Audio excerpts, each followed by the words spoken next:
here, but good morning anyway. Just really to welcome everybody this morning.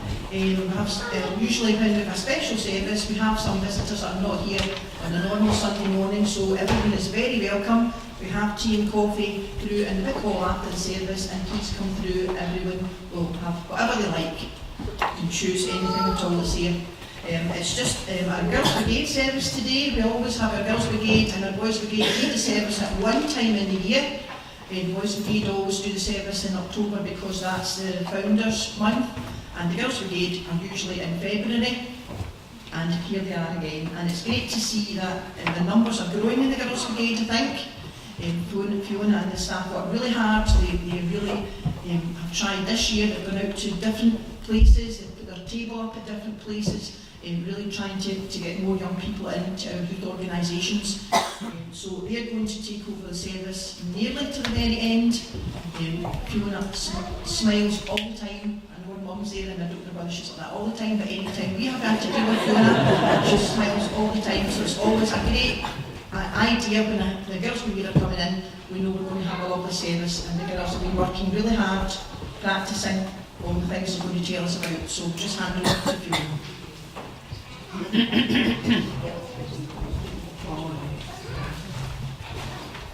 Good morning, everyone. I need to keep smiling now after that. So, good morning and welcome to our Girls' Brigade service this morning. I think you all know now, after the last few years, we like to follow a theme when we're taking the service. And this year we have chosen leaders and followers, which will expand more on throughout the service. Knowing when to lead someone and knowing the right people to follow and the right path to follow. You might notice that Rachel's currently laying a path for us of some footprints that the girls made earlier on some Wednesday nights. So there will be more on that just shortly. We'll expand on that, and hopefully our Sunday school will join the girls in what we're going to do with those. So to kick off the service, we'll begin with the Girls' Brigade prayer. Let us pray. Gracious loving Father, we come before you now to seek your blessing on all that we do, to serve you in whatever way you may choose, to follow your example each and every day. No matter the challenges we face or any doubts we have, we know that you will be there for each of us if we simply seek, serve and follow Christ as our Lord and Saviour. Amen. So to kick off, we'll now join together and sing Mission Praise number 167, Give Me Oil in My Lamp.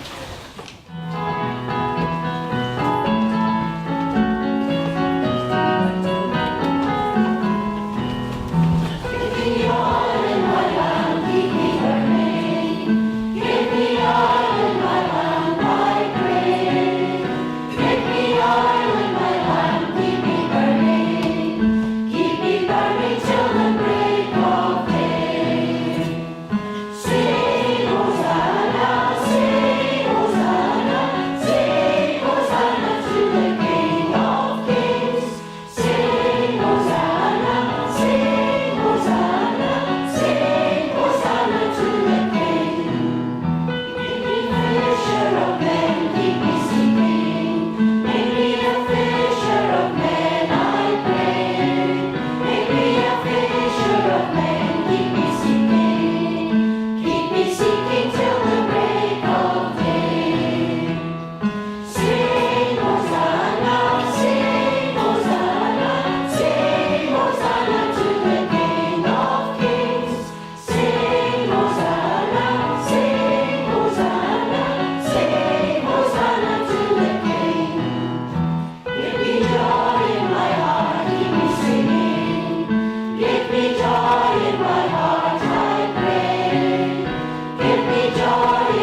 Rachel was laying a path for us as we started this morning.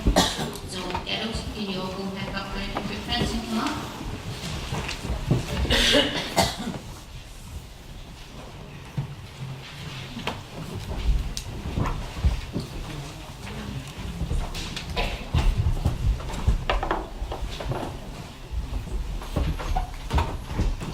Okay, so what the girls have done is draw their footprints, and they've got various words on their footprints, and they're each going to read out their words and give us an example of how they can display that.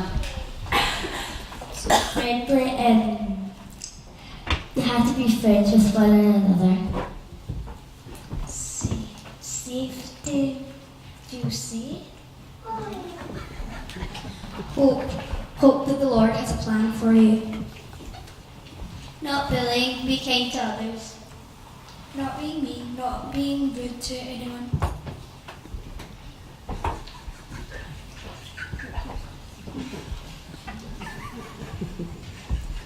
Being happy with all your life, with your family. Does anyone who's on the two want to take part?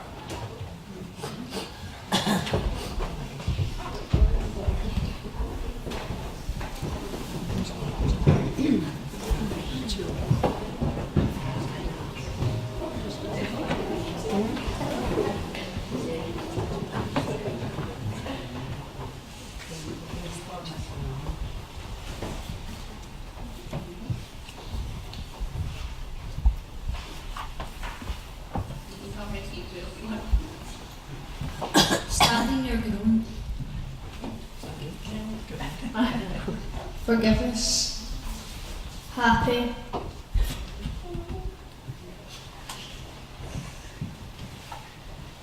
Friendly.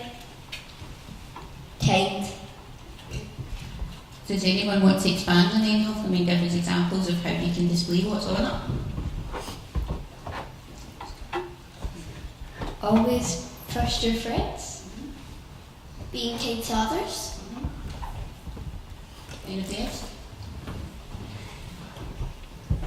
To forgive one another.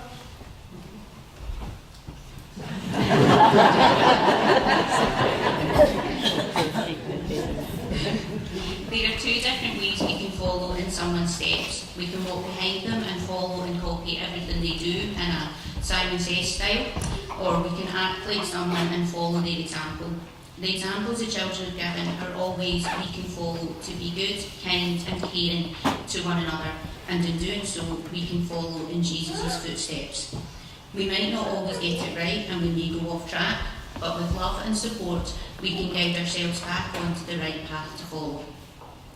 We'll now all join together and sing Mission Praise 272, I have decided to follow Jesus, and we'll then follow that with our first Bible reading from John chapter 13, after which we'll then go into Mission Praise 5 and 6, How Great Thou Art.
glory is revealed, and now God's glory is revealed through him.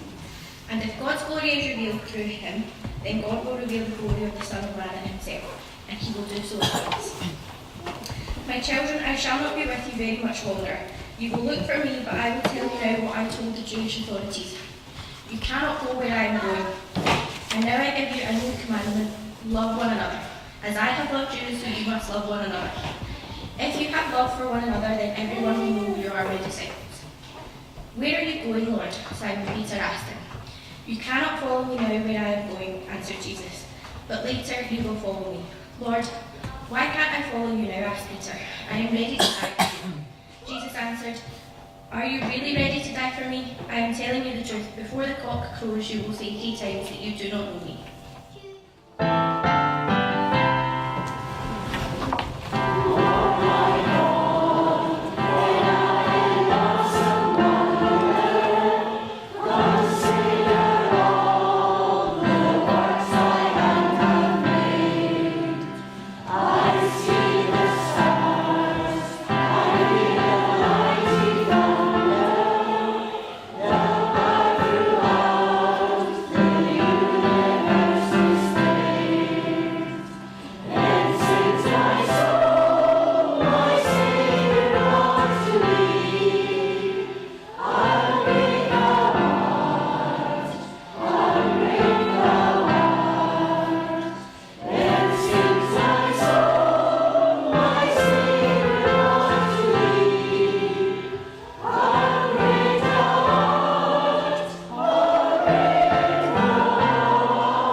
determination, and someone who doesn't dictate what people should be doing, but takes them with them on a journey to whatever their main destination is.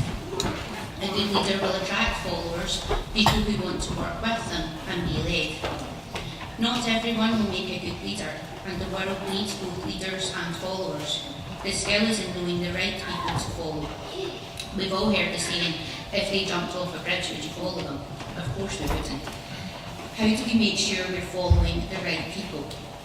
Some of the world's worst atrocities have been the result of the masses following the wrong leader. We heard earlier that we can follow in the footsteps of Jesus to live a life that is good, kind, considerate and caring. Celebrity culture in the modern world means we follow celebrities on social media, and many of our girls live in a world where that is the norm, to follow people. We use the term of "I'm following them" on things such as Instagram and Twitter. As Girls Brigade leaders, we have a responsibility to lead the girls each week in an organised way, or we could quickly descend into chaos. Sometimes we might, but we try and keep it organised. That is in the week to week and give the girls a fun Wednesday night. But we can also lead a way that makes the girls want to follow our path through the various stages of Girls Brigade, and one day might want to become leaders themselves. Indeed, our leaders have done so by starting as girls and ultimately becoming leaders themselves. It's even in our Girls Brigade motto, to seek, serve and follow Christ. It's our responsibility to encourage that in the girls in a fun environment.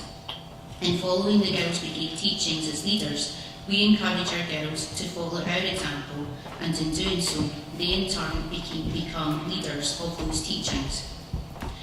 I said earlier that not everyone can be a leader, so what does it mean to be a follower and to know who to follow? Parents, teachers, youth club leaders such as ourselves all have a responsibility to ensure whoever the girls choose to follow is a good example, and for them to give them the skills to recognise themselves that a person is a good example to follow. Take for example a school bully. Children can choose to follow their example to perhaps feel included and part of a group, and in doing so become just as bad as them. Or they can choose to set their own path, which doesn't follow the bully, but shows a better way, a caring way that treats people with respect and kindness. If we go back to the time when Jesus was alive, he was a leader, his disciples his followers. On his death, the disciples continued to follow in his teachings, and in doing so became the leaders in spreading the word of the gospel for Christianity to follow. We heard from the girls earlier about the examples they gave us and how to follow in the footsteps of Jesus. There is a lesson in that for all of us. Follow in the footsteps of Jesus, and in doing so, you become the leader of that way of life. And that is something we can all take with us today. We're now going to have the girls come up and sing a new song, which we hope you'll all like, called The Love of Christ. We'll then follow that with our second Bible reading from 1 Peter chapter 2. So I think we're going to have the words up, so it's quite a catchy tune, so you might be able to join in.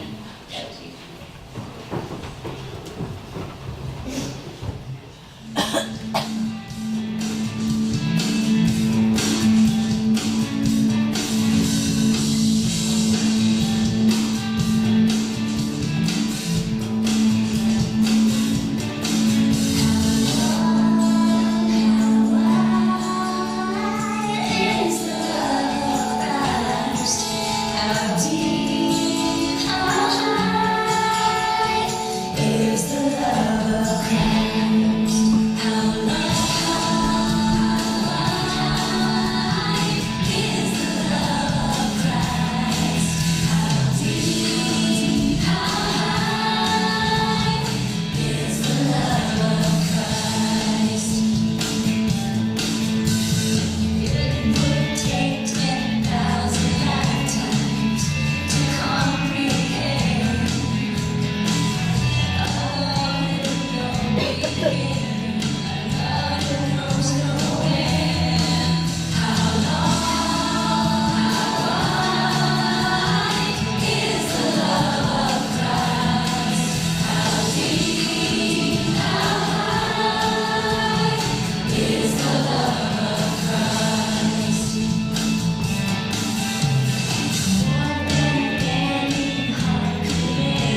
There was a whole dance routine on Wednesday night that they were really enthusiastic about that they must have got too shy about this morning.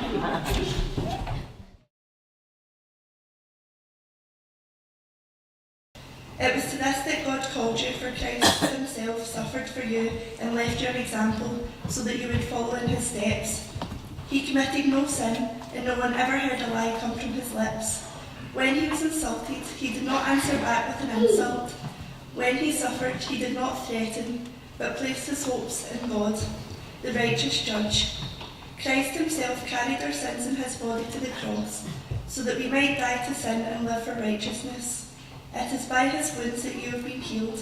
You were like sheep that had lost their way, but now you have been brought back to follow the shepherd and keeper of your souls.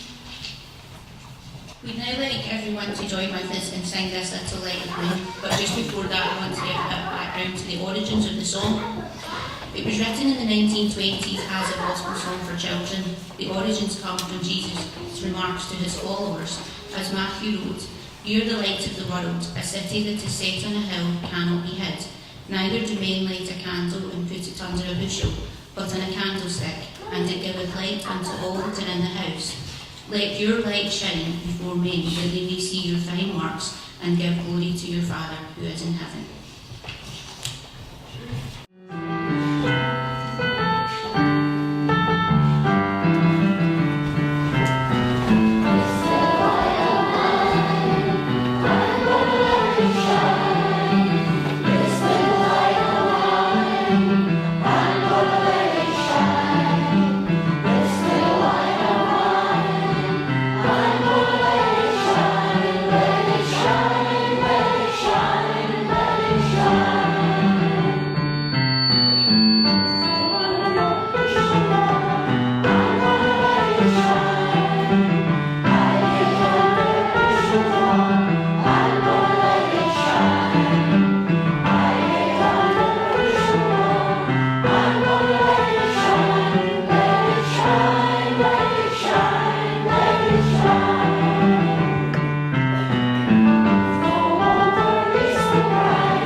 Just another one.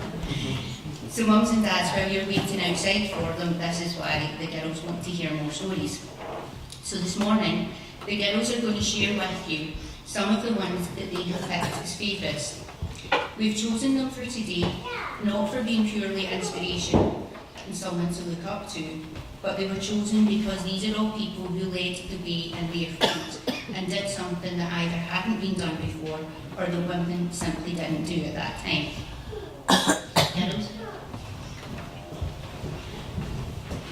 They're also going to be displayed on the projector as well, so you can read along.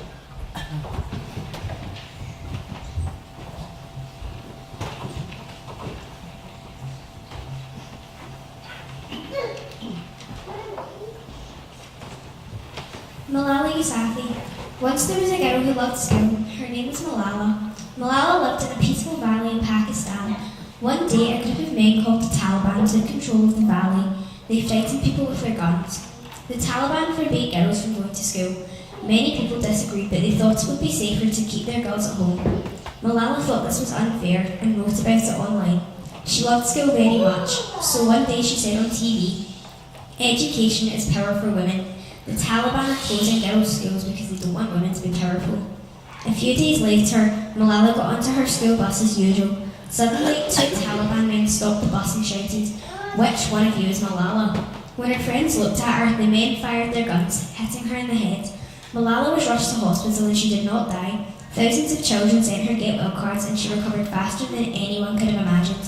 They thought bullets would silence us, but they failed.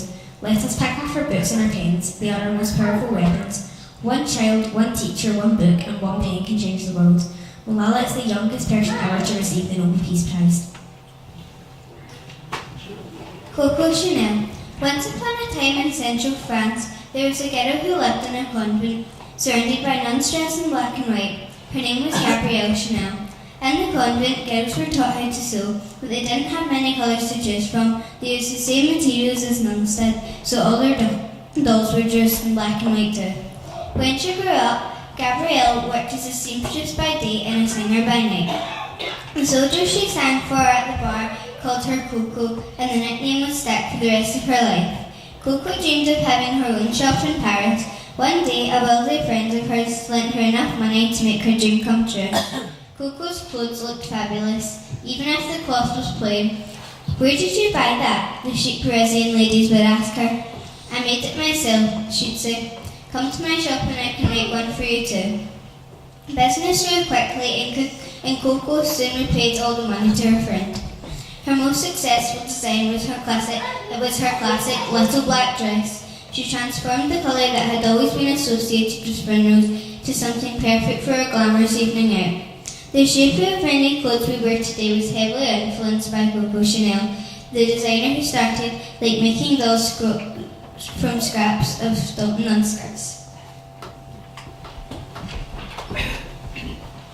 The Bronte sisters. In a cold-like house in northern England, there once lived three sisters. Charlotte, Emma and Anna were often alone, and they wrote stories and poems to entertain themselves. One day, Charlotte decided to send her poem to a famous English poet to ask what he thought of them. His response was, "I don't like your poems at all. Literature is a man's business." Charlotte kept on writing. One night, she found a notebook lying open on Emily's desk. "Why have you not shown us your poems before?" Charlotte asked. "They are beautiful." Emily was furious at her sisters reading her private papers without her permission. But once Emily calmed down, Charlotte proposed, "Why don't we write a book of poetry together?" Emily and Anne agreed. When they finally published the book, it only sold 2 copies, but they did still not give up, and they kept working in secret, discussing their writing at the dinner table. This time they each worked on a different novel. When the novels came out, they were hugely successful. People at the time couldn't believe that they had been written by 3 country girls. So the sisters had to travel to London to prove they were the authors. Their books had been translated into many different languages and read by millions of people across the world.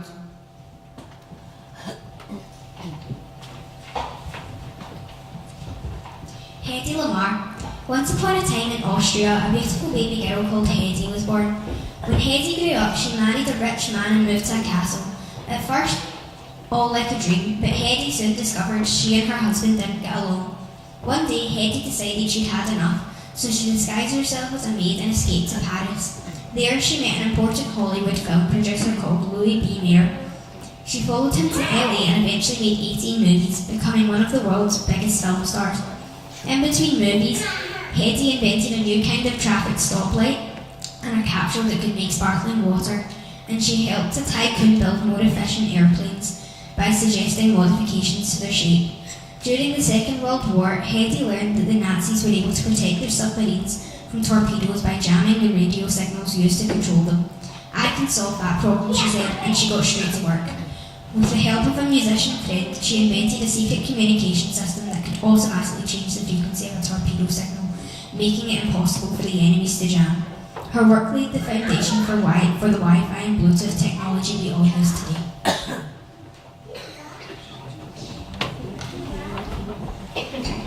Catherine, Dorothy Vaughan and Mary Jackson. Every day, Catherine, Dorothy and Mary drove together to NASA, the agency responsible for the American space program. They were all brilliant scientists, and their job was to crack the complex math problems to make sure that the astronauts could travel safely to space. When NASA bought its first IBM transistor-based computer, only a few people in the world knew how to use it for business, and no one knew how to use it for space travel. So Dorothy taught herself Fortran, the programming language the computer understood, and got the system working. When astronaut John Glenn was about to take off for a trip orbiting the Earth, he said he did not completely trust the computer and asked Catherine to check the trajectory calculations herself. As long as she says the numbers are good, I'm ready to go. When the opportunity to work on the supersonic pressure tunnel came about, Mary volunteered. She specialised in the behaviour of air around planes, and she became the first African-American female aeronautical engineer. Catherine, Dorothy and Mary overcame incredible odds, but their contributions to science and technology remained unknown for many years. Today they are celebrated as three of the most inspiring figures in the history of space travel.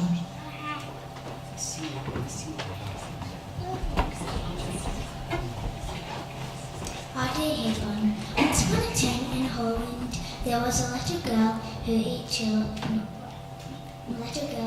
named Audrey who ate tulips. It wasn't because she loved flowers, it was because she was so hungry. Life in Hollywood during the Second World War was hard. There was never enough food on the table. Audrey often felt the pangs of hunger in her empty stomach. Tuberals didn't taste good, but they kept her from starving. When Audrey was older, she moved to England and became a film actress. She was admired the world over for her elegant figure and luminous beauty. Famous designers flocked to her and she became a style icon, known for her little black dress, long gloves and a diamond tiara.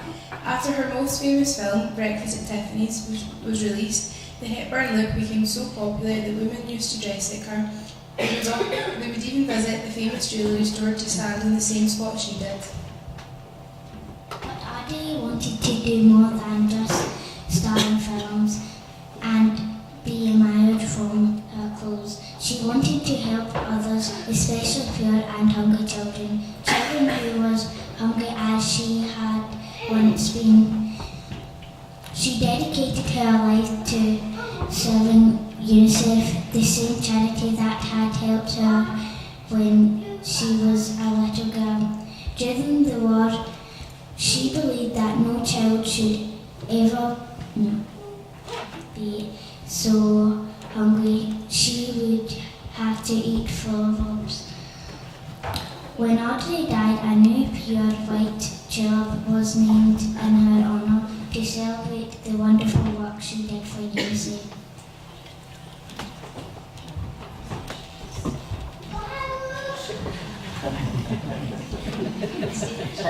Troop 6000. Giselle was a single mother of 5 children. She worked hard to pay the rent, but her landlord sold the building and as a result she found herself homeless. The city of New York had rented a 10-floor motel to shelter homeless families in the Queens neighbourhood, and that's where Giselle and her children lived. At the time, Giselle was working at the Girl Scouts of Great New York, so she thought, why not start a troop in the shelter? At the first meeting, there were only 8 girls, and 3 of them were Giselle's own daughters, but she never gave up. Through word of her mouth and flyers, Troop 6000 grew to 28 members, some as young as 5. Being homeless isn't easy, Giselle said. I hope the girls in Troop 6000 learn that through times are just seasons in their lives and they will surpass it. Troop 6000 is one of the first homeless girls. Troop 6000 is the first one of 4 homeless girls in New York City, but many more will follow. Like other Girl Scouts and Girl Guides, Troop 6000 cultivates courage, honesty and responsibility. We know that no matter where you're from or where you live, that's what being a Girl Scout is all about.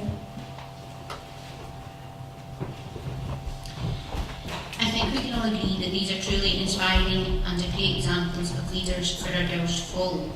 Two of the stories that stand out for me are those of Hedy Lamarr, known the world over as a famous and glamorous film star, but whose inventions led us to the technology we take for granted every day now, like Wi-Fi and Bluetooth. Also, the Bronte sisters, who against all odds continued with their writing and the pursuit of having their stories published.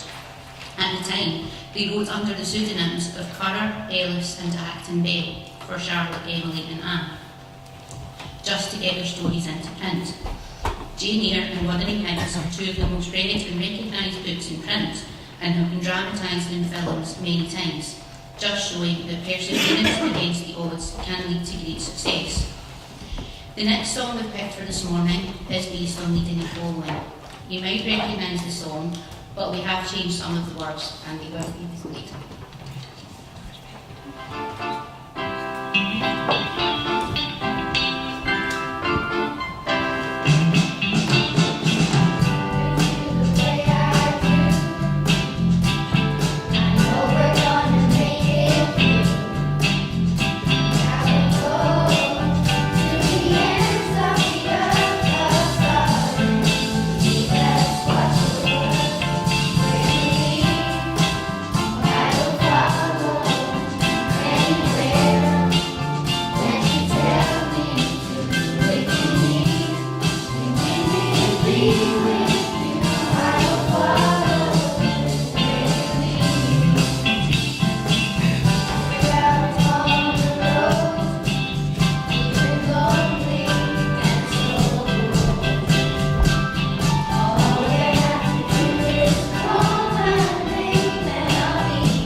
Dear God, thank you for guiding us and leading the service this morning and continue to watch over our girls throughout the year of Girls Brigade.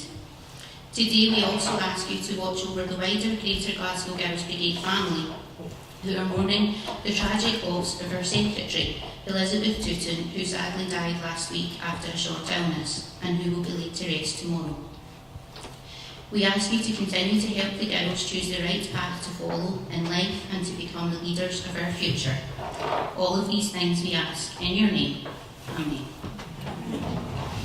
To finish off our part of the service this morning, We heard from the girls there about a range of women, one of whom is one of my personal favourites, Audrey Hepburn. Chosen today, not for her film roles or as a style icon, but as a humanitarian and the work she did to help children. And I'd like to finish today with two of my favourite quotes from her, which are something that can inspire us all this morning. As you grow older, you discover you have two hands, one for helping yourself and one for helping others. And finally, for beautiful eyes, look for good in others. For beautiful lips, only speak words of kindness. And for poise, walk in the knowledge that you are never alone. And if we link that quote to the topics we've discussed this morning, and we continue to follow in the footsteps of Jesus, then we truly are never alone. Thank you, everyone. And I'm going to hand back to Laura for the offering and mission please 590, seek ye first the kingdom of God. Before we close the service with mission please 179, the table of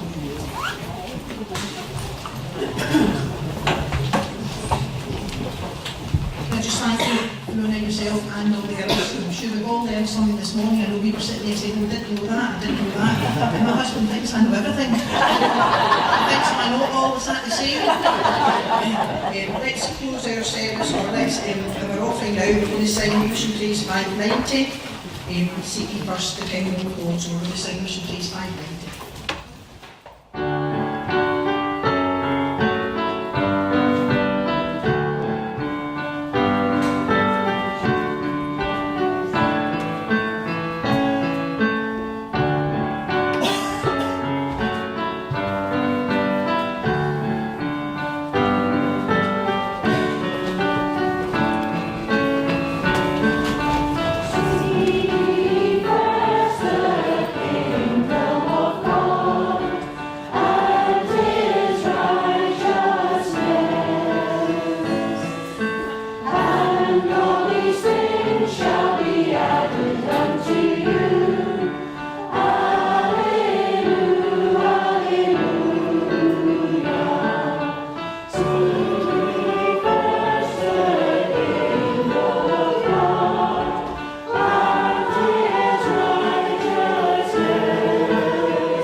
Lord God, we thank you for this time we've had this morning to worship together. We thank you for the young people in our church family who have worshipped with us today. We ask for your blessings on us all, everyone in our congregation, especially those who are ill, who are lonely, or who are bereaved. We ask you to bless this money which we give for your church. In Jesus' name we pray. Amen. And we're going to finish with Hotel on the Mountain, mission page 179.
Let's just have a final prayer.